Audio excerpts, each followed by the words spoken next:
to their communities and our country will now no longer sit in the House of Commons.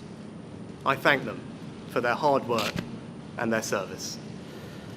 Following this result, I will step down as party leader, not immediately, but once the formal arrangements for selecting my successor are in place.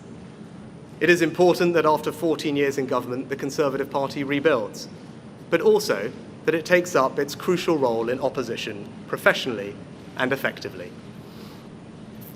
When I first stood here as your Prime Minister, I told you the most important task I had was to return stability to our economy. Inflation is back to target, mortgage rates are falling, and growth has returned. We have enhanced our standing in the world, rebuilding relations with allies, leading global efforts to support Ukraine, and becoming the home of a new generation of transformative technologies. And our United Kingdom is stronger too, with the Windsor Framework, devolution restored in Northern Ireland, and our union strengthened. I'm proud of those achievements. I believe this country is safer, stronger, and more secure than it was 20 months ago. And it is more prosperous, fairer, and resilient than it was in 2010. Whilst he has been my political opponent, Sir Keir Starmer will shortly become our Prime Minister. In this job, his successes will be all our successors, and I wish him and his family well. Whatever our disagreements in this campaign, he is a decent, public-spirited man who I respect. He and his family deserve the very best of our understanding as they make the huge transition to their new lives behind this door, and as he grapples with this most demanding of jobs in an increasingly unstable world.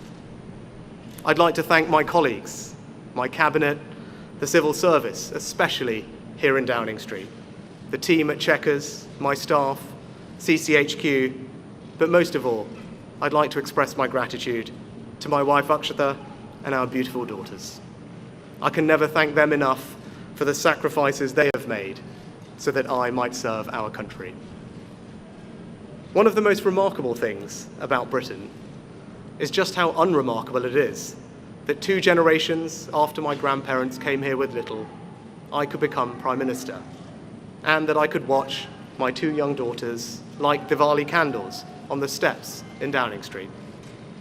We must hold true to that idea of who we are, that vision of kindness, decency, and tolerance that has always been the British way.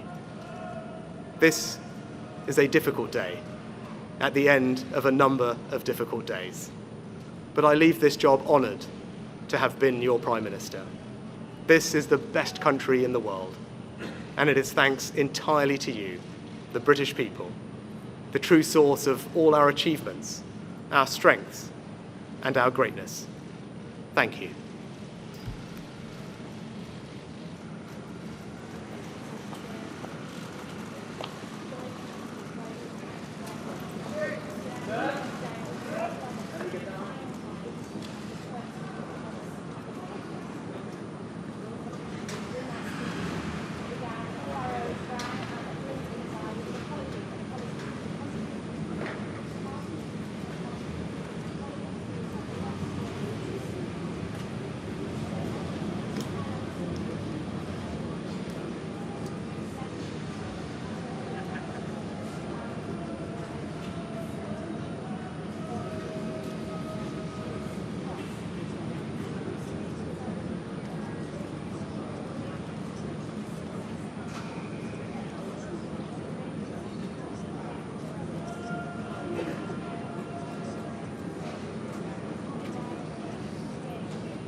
Have audio in the end.